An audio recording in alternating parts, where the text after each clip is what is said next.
When you're playing Jug, you basically just want to farm. You want to be able to get that early timing window, gain your Battle Fury, and just being able to last it the entire 8 to 10 minutes, or until you get your Battle Fury. If you get Aquila, it's usually around 13, 14 minutes. So you want to make sure you're not fighting unless if it's just with a ulti contribution or spin.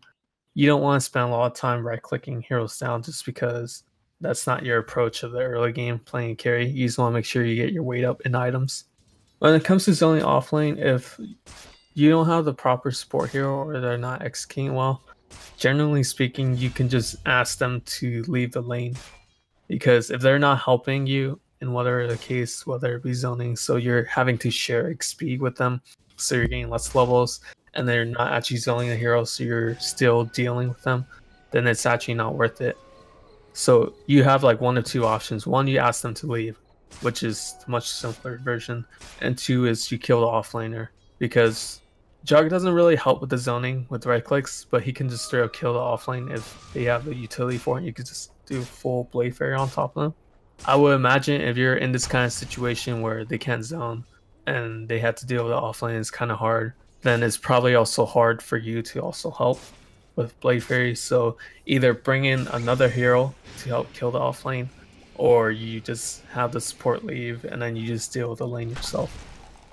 Generally speaking, if you're just using Blade Fairy to harass, it's hard to say it's worth it because you have to go out your way, and then just if you think about it, in theory, you have to leave the creep wave and then, you know, run up to him, which is like 3 or 4 seconds probably, and then spin, which is like 5 seconds of it, and then run back to creep wave, and you ran back even farther from your creep wave, then you're actually contributing like 15 seconds of not last hitting. You're gonna miss a full creep wave basically if you go and zone them with your Blade Fairy.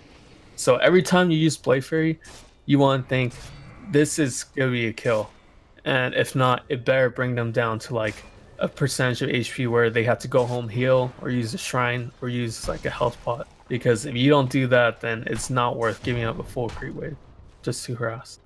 When it comes to playing Juggernaut and you have to deal hard lanes, you really don't have that many options, which is the thing of you have to think of when you pick Juggernaut.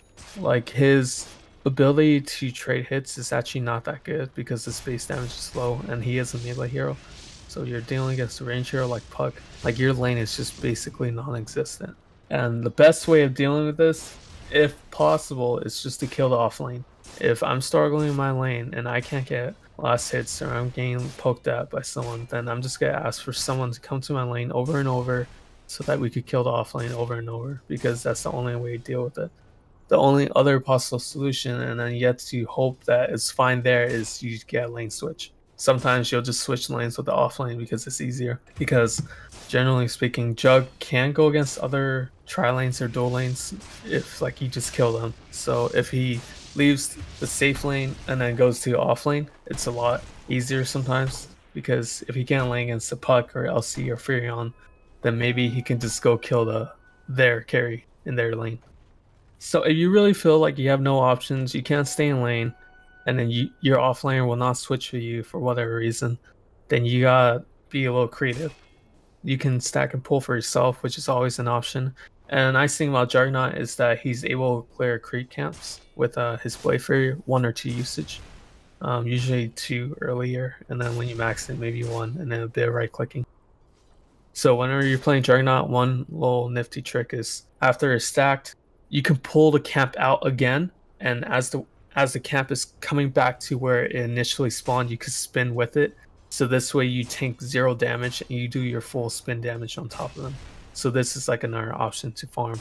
And obviously you have Healing Ward also, so you can also sustain yourself while right clicking. It might not be the most efficient farming, but it's better than nothing. In general, when you're playing Juggernaut, you kind of want to play off your cooldowns, like your Omni Slash, for example. If your Omni Slash is up, you can always be in like in a mode where you're thinking, I can find a kill given an opportunity. So that can be with, oh, can I get +1 support, and then we can go kill this guy. Or maybe this guy's playing up and you can punch him yourself. Or maybe you get a lucky rune, whether it be haste or invis, and then you can just go find a kill yourself, just like that. So basically when your ulti's not up, you farm, and then when it's up, just know that you have a lot of kill potential.